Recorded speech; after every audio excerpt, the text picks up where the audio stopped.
you're talking about Beethoven and Shostakovich.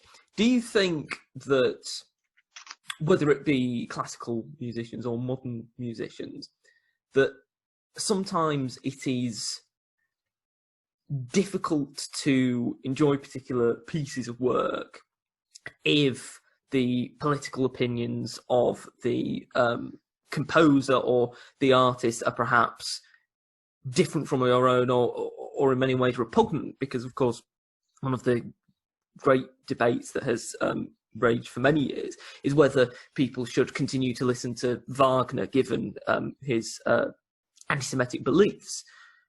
Do you think that that's something that you have to attempt to qualify? If, you know, as in the case of Wagner, listening to his music, but him being a horrible person, or do you think that it doesn't matter so much as long as you can enjoy the music? That's a really good question. I can only speak for me. I'll come to the Wagner question in a moment. In terms of what someone's political beliefs may or may not be, it would depend. In the main, I wouldn't let that affect my. If I loved their music, then I would love their music. I would find it very difficult personally to. I couldn't connect, and I think most people would be the same with anything which I felt was racist, sexist, and I think most people would be the same. I'm a bit uncomfortable with that. Well, actually, I'm not a bit uncomfortable. I'm very uncomfortable with that. You talk about Wagner. Wagner, whatever his beliefs, is a composer that attracts very strong on either side of the debate. And I mean, his music could be described as quite extreme, and his operas, as you probably know, are possibly, I don't know of any longer, but the longest operas ever written, and they're still performed, and I hope they will be again after COVID has hopefully gone, at Bayreuth. And these are works of extraordinary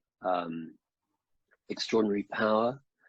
He was a man of his time, and obviously nobody would agree, well, I hope nobody would agree with his political affiliations, but sometimes these things are maybe presented in slightly simplistic terms.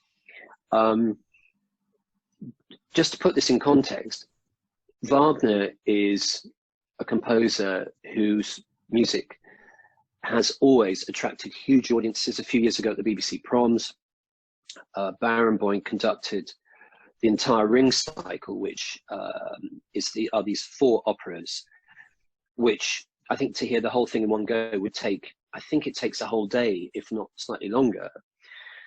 And the tickets for that sold out in record time, in minutes. So that's 4 performances. You get 5,000 people in the Albert Hall, I think, around that sort of thing. So that's, you're looking at 20,000 people straight away. Now, I can't believe that all those people would in any way, or indeed any of them, would have sympathy with what his political beliefs were at that time. Who knows what they would have been now? And so would I still listen to Wagner? Yes. I have to admit he isn't one of my favorite composers, but I think it sometimes has to be separated. But then when we look now at what's been happening in the last 24, 48 hours in Bristol with the ripping down of the statue of Colston for good reason, people re-evaluating and saying, look, this isn't acceptable. This debate clearly should have happened a long time before. Now, would that happen with Wagner? I don't know. I suppose the art itself is still extraordinary art. And some artists, whether they be musicians or painters or whatever, maybe they have had views which could be seen as unpalatable by today's standards and by any normal standards that we would think of. But the work, I hope, would still stand up.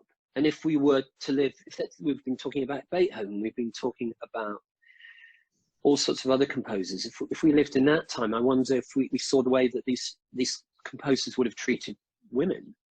In fact, women composers at that time were virtually unheard of.